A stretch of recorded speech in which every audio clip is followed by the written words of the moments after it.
kaya ako, I need not. But I saw Sunny was also copying his speech. Parang nakitingin ka doon sa copying man yan. So, wala. Ako, I remember, ang general weighted average niya was about 96. I would like to happily report to you that mine was 77. And when I transferred to the Corieso, it was run by the Canadian Brothers of the Sacred Heart in Davao del Sur. Doresa was the valedictorian. Mga about 94. I made it on time, 75. It's a bit okay. So I finished my high school in 7 years. So that would indicate to you how I mastered the art of skipping classes and just... Kasi kung may maghamon kasi sa akin na maglayas tayo, saan? Sambuanga. Sige. And won't you believe it, before I graduate, nagtatapos ako ng second year, I was already touring Manila. Naglayas-layas ako. So, just like Marco Polo, that's how he got his fame. But, you know, wala kasi akong maikwento sa inyong tin plate or my inspiration or my achievement. I was just a prosecutor. I was a trial prosecutor for 9 years. And in 1987, I was appointed as OIC Vice Mayor. But the agreement was that after a stint, because they placed the name of my mother, Soledad Duterte, in that list of persons who was going to take their oath of office because Cory Aquino was coming. But at the last minute, my mother balked at it and said she doesn't want a life of a politic. So ako yung nilagay nila. All you had to do was to replace with a white ink and type Rodrigo Duterte rin. And I said, I do not want to be a politician. Just want to be a judge because the ultimate target ko was to be a Sandigan Bayan judge. But along the way, I had this raucous with the OIC mayor and found myself running in 1988 as mayor. And I have been the mayor of the city up to the moment I ran for the presidency for 23 years. I was once upon a time a congressman and the vice mayor of my daughter.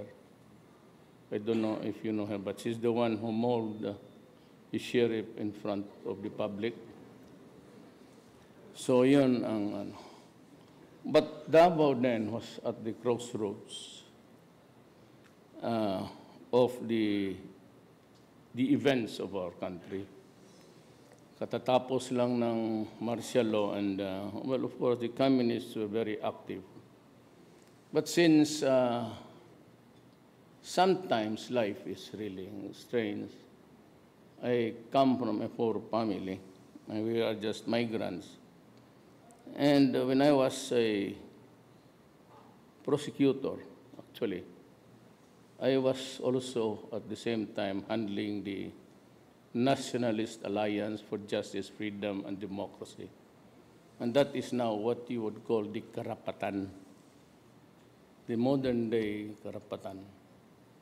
Hindi alam ng gobyerno that I was traversing the ideological borders. Kasi ang paradigm ko, hindi naman sa ano, it was not an antisocial thing. It was never a class struggle.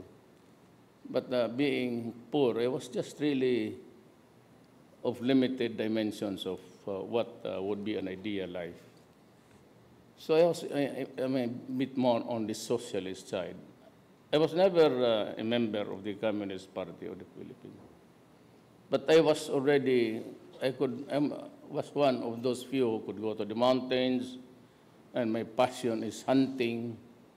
And so I was also one of the privileged who could go inside the forest of Davao region to hunt wild boars.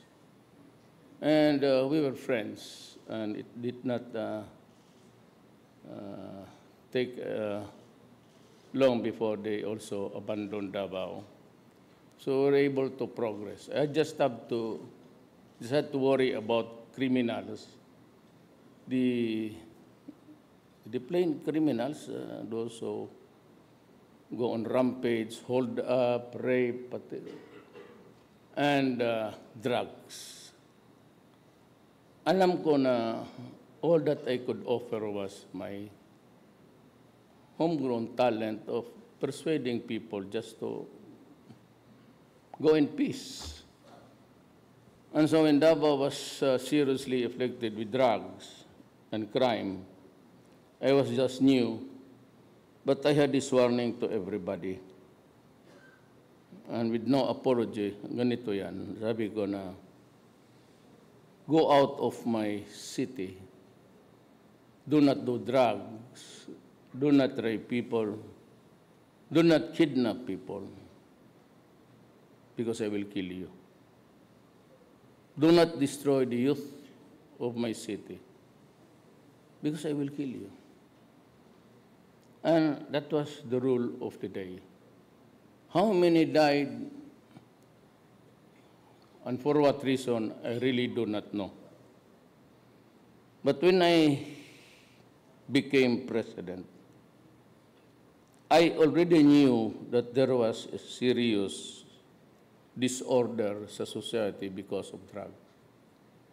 But it was not until I had the full access of the information and of the intelligence input did I realize that the drug problem had already engulfed my country. I realized that 5 years ago, before this election, we were already in narco-politics because 40% of all the barangay captains of the entire Republic of the Philippines were into drugs.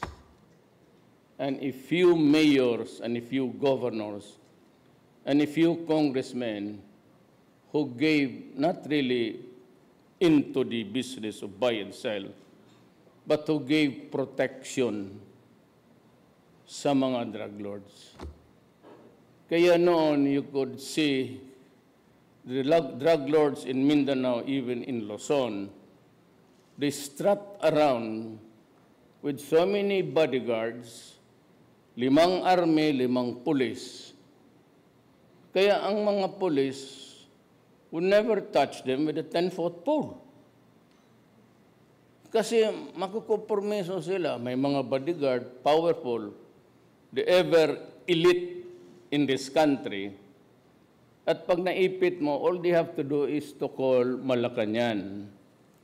At sabihin doon sa presidente, I'm not trying to attribute it to any particular president in our history. Tatawagan nila at sabihin lang nila, Presidente, tanggalin mo ito si Colonel, itong si because ayaw mas suplado, ayaw sumunod. So, they call Malacanang, they call Krami. At itong mga military, pati mga police, they get transferred. So, sinong gagalaw sa kanila? Walang lumalapit. No PNP officer in his right mind would really banggain nila itong mga to. So I realized that we had a very serious problem. We were already in narco-politics, and even itong si Dilima, for all of her totoo naman talaga yun. It's all true. The highest official to be corrupted, and she was corrupting everybody dyan sa Justice Department. Yan ang masakit sa atin. That is the most painful episode of modern day our generation had to endure. So what I did was to issue a severe warning that if you are into drugs, I will kill you. I just repeated the sloganeering here in Davao. And if you destroy the youth of my land, I don't give a shit. I will kill you. Total, ang ginamit ko naman ay, wala naman akong sinabing utusan ko ang pulis para patayin ka. I said, I. So if they want to prosecute me, where did I go wrong? Kasi ako yung sinabi ako ang papatay mismo. Hindi naman yung mga police pati yung mga army na all I did was to declare war. Because yung kay Santiago, about 3 years ago, General Santiago sa PDEA announced to the nation that there were already 3 million addicts and 92% of the barangays were already contaminated with drugs. It was really a gargantuan, huge, and I was really appalled. And so sinabi ko, I have to declare war. My orders to the police and the military was to destroy the apparatus. Now for the bleeding hearts, itong druga organization ito.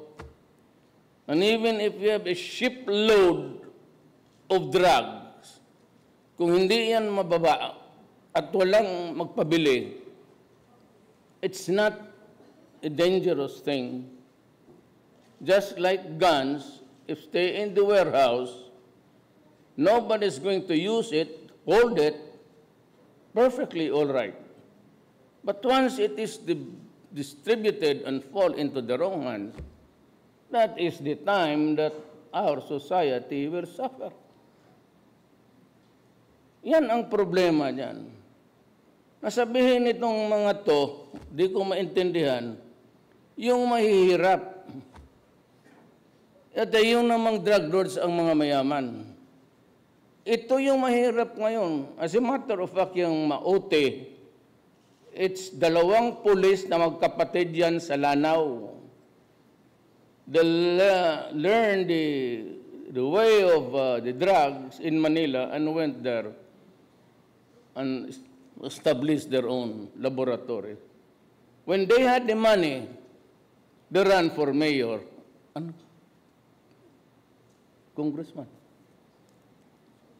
Iyon ang problema eh. No, I tell you guys, Sunny, I'll ask you, mag-classmate man tayo. At what time in your life did you earn the first million? At what time? How many grandchildren did you already have nung nabilyonaryo ka at binili mo itong Marco Polo?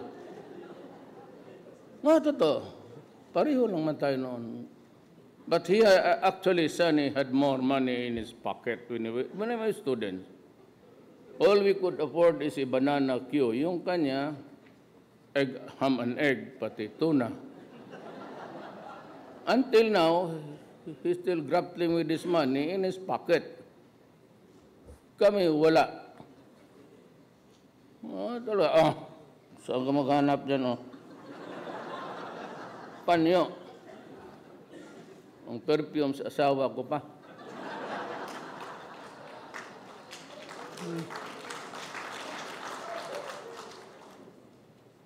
Ito, they just manufacture shabu, first, second, and third shipment, bilyonaryo na. Sabihin na ng mga, itong mga anak, mga mahirap, natural. May alang-alang naman si Lance, pati si